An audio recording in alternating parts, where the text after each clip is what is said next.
absent for today's video. Naglinis na ako ng kwarto.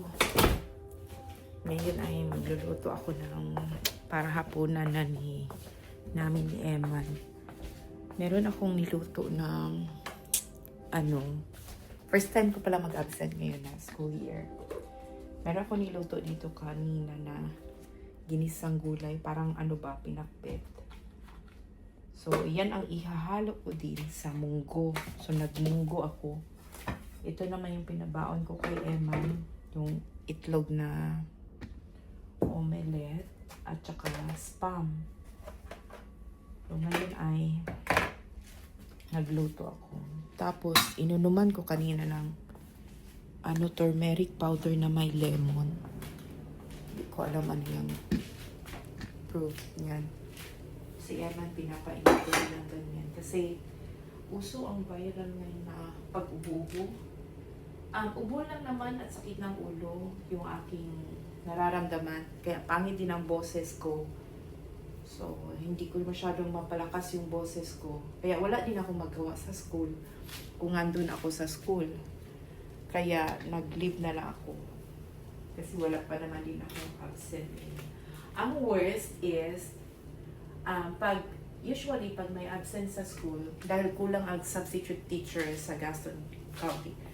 So, usually kapag merong absent na teacher, si Eman at saka yung isang sub ang nagsasub muna from early in the morning hanggang 8 or hanggang dumating yung substitute teacher talaga. Ngayon, meron ng kumuha na makita mo sa sa email. Pag mag-absent ka kasi, pupunta ka sa isang system na mo doon yung absent mo. Tapos, mag-notify sa iyong email kung merong kumuha ng teacher as a substitute doon sa pag-absent mo. So, may kumuha. Tapos, si Eman hanggang ngayon, siya pa din ang nagbabantay ng bata. So, yun ang ang worst kasi si Eman ang magbabantay. Hindi ko din alam na kung papasok ako bukas ulit. Kasi, ako na baka ako ang pagbuntunan or sisihin na kumalat yung virus sa Kasi alam ko, parang sa akin ba nagsimula? Hindi ko alam kung sa akin ba nagsimula. Kasi yung sa Tennessee kami, masama na yung pakiramdam ko. And so, nagkaubo ako, ganyan, wala na pala yung buto ni. Nagkaubo ako nung galing kami ng Tennessee, Sabado. So, Linggo, okay pa siya. Pagka Lunes, medyo makati na yung lalamunan ko. Then, meron akong isang bata na, hindi pa kumubo nun. May isa akong bata na, na masakit daw yung katawan niya. Tapos, yun, nagpa-early dismiss siya. And after nun, yun na pagka kinabukasan may nag-email na, nag-notify sa message ng aming GC or yung sa klase namin na hindi makakarating yung anak niya. So, 3 yun sila. Tapos, kinabukasan meron na ulit. Kahapon kahapon is Wednesday man. So, kahapon, yung 3 ulit nag-absent. Tapos merong 4 na nag-early dismiss. Tapos yung pagka-uwian, naglinis yung aming custodian sa classroom ko. Sabi ko, paki-disinfect na lang. Baka ako ang nakahawa sa kanila. Ganun. So, i-disinfect niya yung classroom ko kahapon. Bago kami umalis. And then, natatakot lang talaga ako yung pagbuntunan. Ubo lang naman yun. Yung naman nila is, napipil sila ba na makasuka sila. Tapos masakit yung tiyan nila. And sabi ng custodian namin na, sa simbahan nila, halos ganun din daw ang sakit, mga ubo at yung stomach bug ba. So, medyo narinig ako noon kahapon.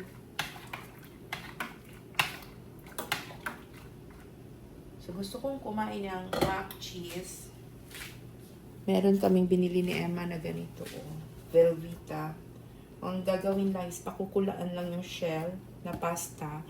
And after makumulo nun, ay i-drain mo siya. Tapos ilalagay mo itong cheese na ito. Nakaano na siya, na mix na siya, na ang sauce niya. Di ko alam anong mga ingredients na nilagay. Basta mga preservatives naman po siguro eh. Magluluto sana ako ng spaghetti. Kaso lang baka hindi maubos pa. Lulutuin ko na lang yun sa sa 19 sa anniversary namin ni Eman. Magluluto ako ng ganun. So yun ang dahilan bakit ako nag-absent. So, ayaw kong maghiga na mahiga kasi sasakit lang yung ulo ko. Pag ginawa ko kanina, naglinis ako ng aming kwarto ni Eman. Tapos, ayun, naisipan ko na magluto. Tapos nilabas ko na yung uulamin namin bukas. Di ko din alam kung papasok ba ako bukas. Kasi may nag-email sa akin ba na yung umuwi na bata. Nagtanong kasi sinabi niya sa mama niya na maraming luong na umuwi kahapon dahil nagsisipag feeling suka. Ang feeling ko din psychological na kasi yung silang apat silang yung sa row na yun, sila din ang nagsasakit-sakitan.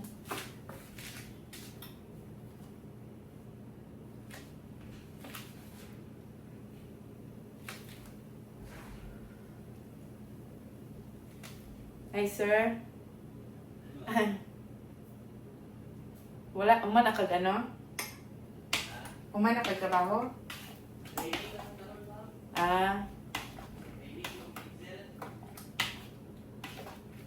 Half day ra?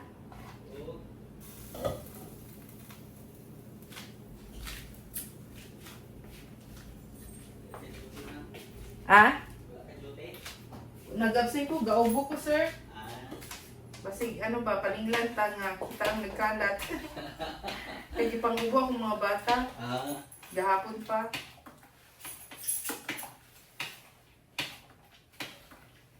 Ito kukuan. Charlotte. Katong sa arts and kuan ba? Basin may kuan pang Christmas. Mango. Sayang gani, kay ma'am. Kung sila Ma'am Valerie, na sila 30 nga dako kaayo. Basig na pala yung nabili. Lagi.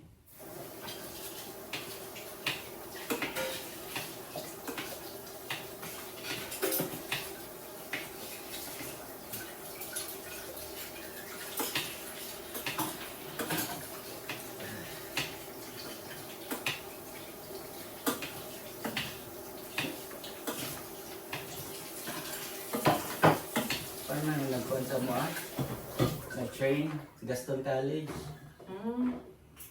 Mga expert nila sa Excel. Excel yun na, mag-record, Oo, kanang kuan. Excel na kanang spreadsheet ito.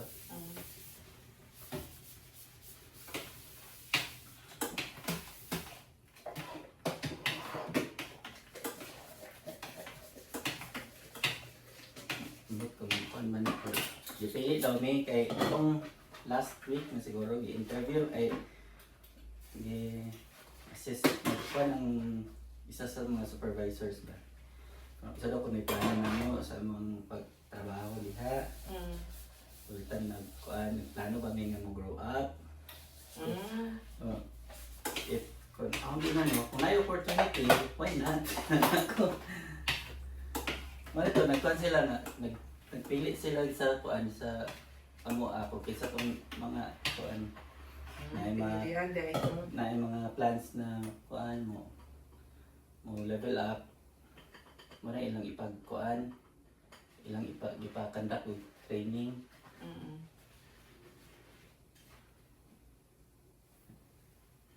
Basin dai. No, tali na. Okay, pangdugang sa kuan ba? Gani.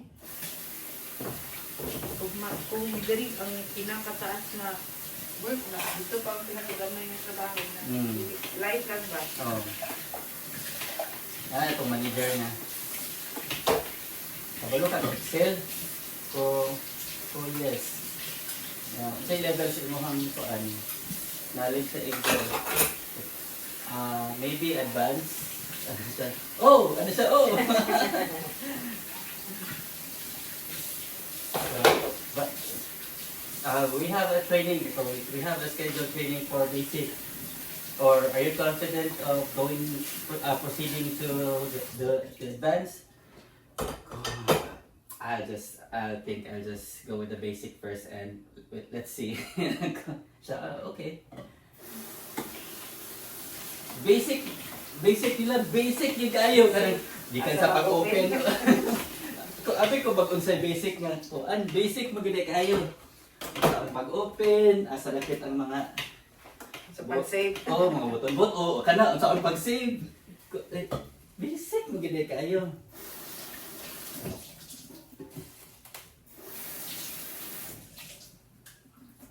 Mula high school ra na gano'n.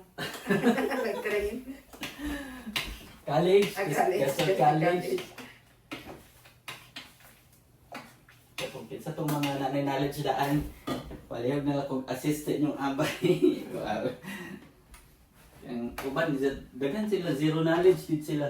Oo, kinanabaho, ragit sila na. Ala, sorry. Ay, okay na. Ano ba ka? Ito sa kung mga pantry. Sir,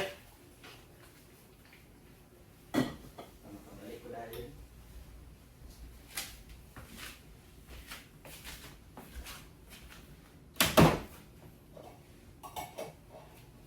makabalik ka gano'n, sir? Makabalik ka 3? Ay, dali, makapandra. Okay. So, ikaw magsundo kayo, no? Ako na lang. Okay. Ako yung uban ng si Kwan. Si Sir JP, yung banan ni Ma'am Joy ba para Mag-sign up? makaroon trip. Oo. Wala ko sila nag-sign up. Wala sir, sign up? Wala. Di sila ganahan?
Basta.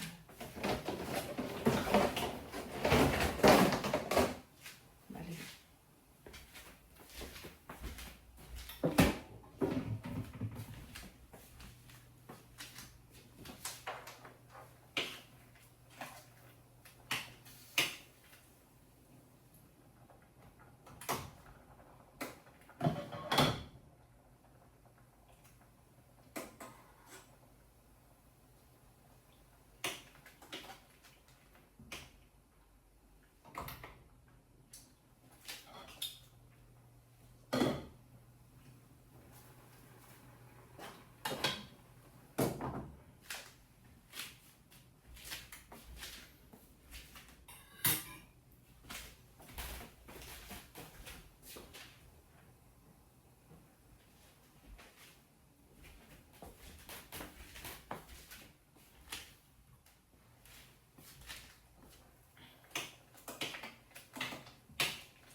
Ito yung gagawin sa ano, ready-made na mac and cheese.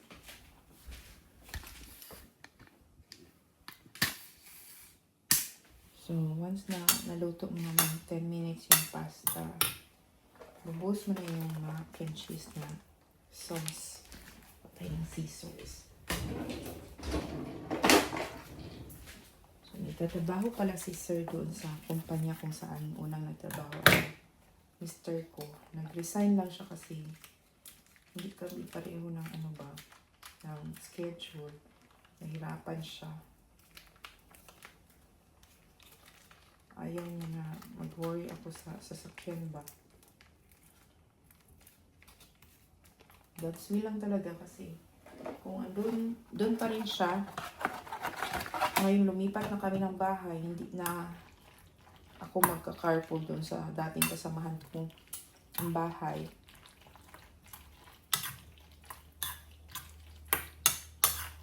Kaya God's will lang din. So, ganito na siya, mac and cheese. Ang cheese nila, parang, cheese whisk.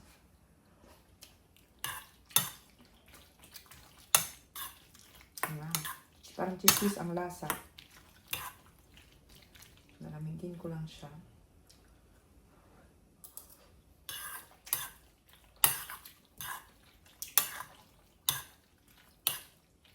Tapos lagyan ko ng yung cheese na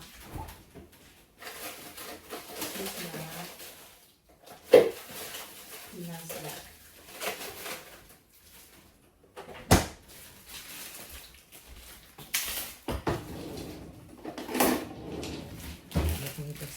Kaya ayaw ko nagtututoy ng mga ganito. Okay.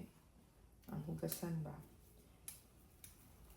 Ilagay ko pala sa freezer yung cheese pa na natira. Baka masira. Hindi naman pag ito hindi siya hindi siya frozen. Hindi siya mag-frozen talaga. Kaya ilalagay ko pala yun. Lagay na alamat yun.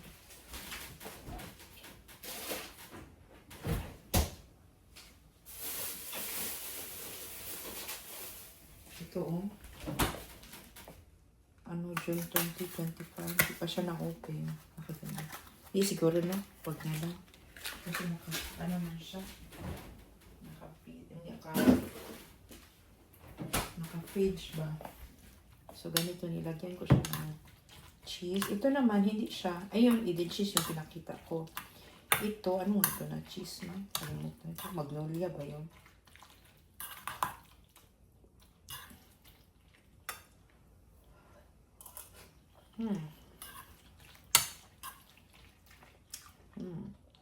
So cheesy. Kulang na lang. Ito ng karne. Gusto to na Emma.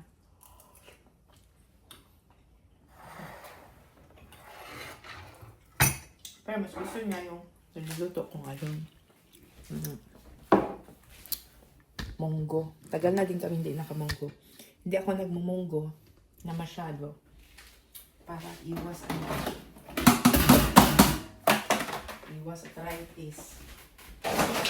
Kasi yung last talaga. Gusto namin always magmunggo. So, problema naman kami kasi yung arthritis. Hindi naman worse. Kaya na ma-feel mo ba na dahil talaga yung sa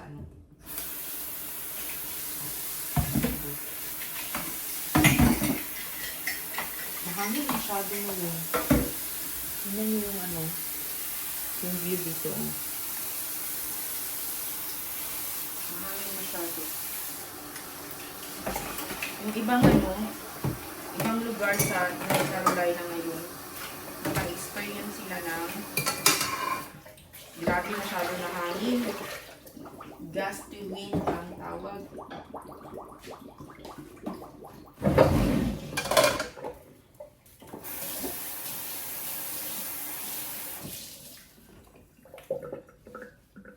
Ilang minutes na ba yan? 20 minutes. So, yung mga puno. Grabe ang nangyari. Yun pa talaga yung ano yung lugar na naapektuhan ng Typhoon Hilin.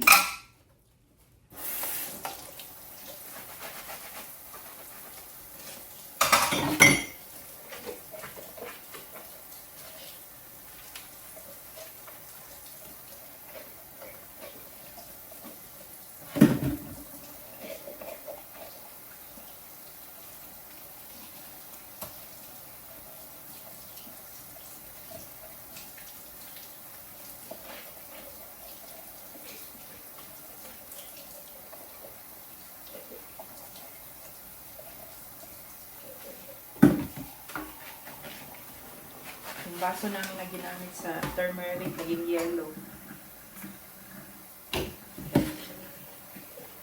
May coloring ka rin yun.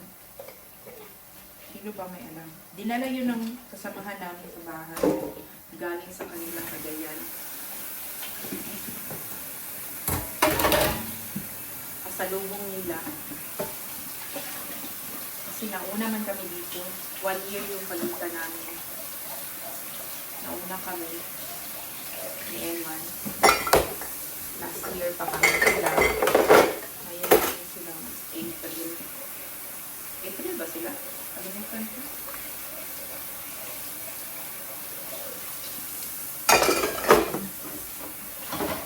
Ngayon na August siguro. Kalimutan ko rin. August ang klase. July. Ay, July. Nandito na sila July.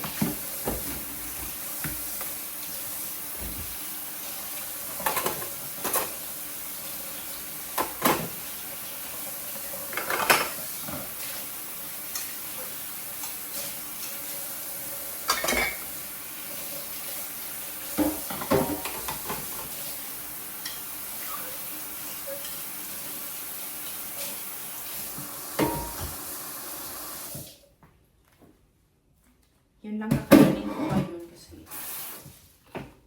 wala akong ganang kumain pag walang AM.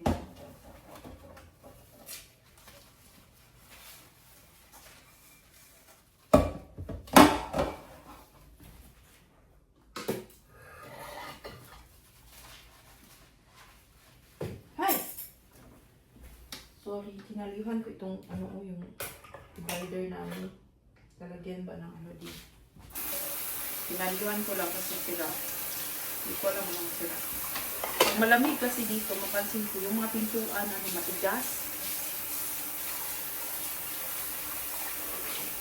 Matigas yung ng pintuan ba, yung mga hinge niya.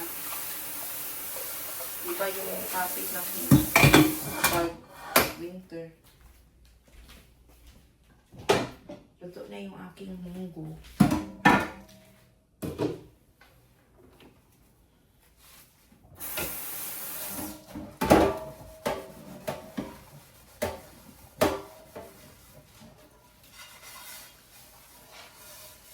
Yung munggo ko siguro, kaninin ko, lagyan ko ng gata. Kasi may gata ako doon. So, gugasahin ko siya. May gata.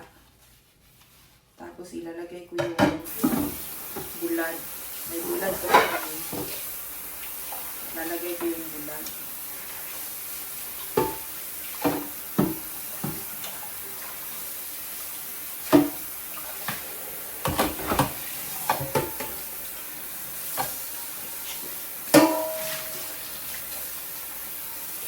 Lutuin ko na siya ngayon. Para mahugasan ko naman. Luto naman din yung aking munggo.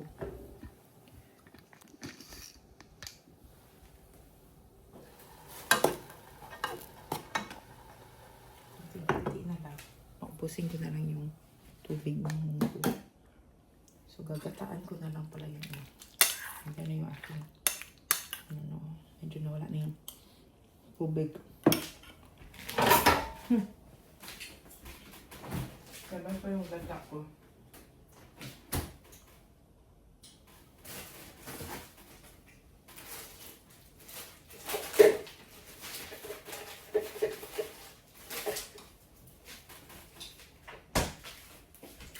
Ito yung gata ko.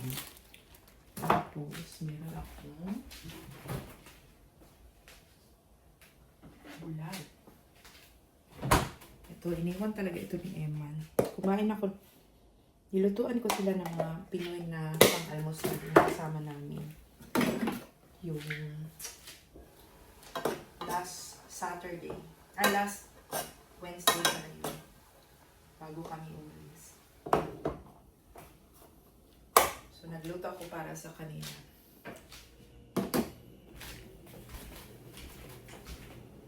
Natira ako lang. Natira si Emma ng bulal. So, kakain tayo ng mac and cheese. Yun na lang po. Hanggang doon na lang yung aking ano ngayon. Yung video ngayon. Kakain ako ng mac and cheese dito. Tapos, tingnan ako ng aking cellphone. Baka nag-chat si Emma.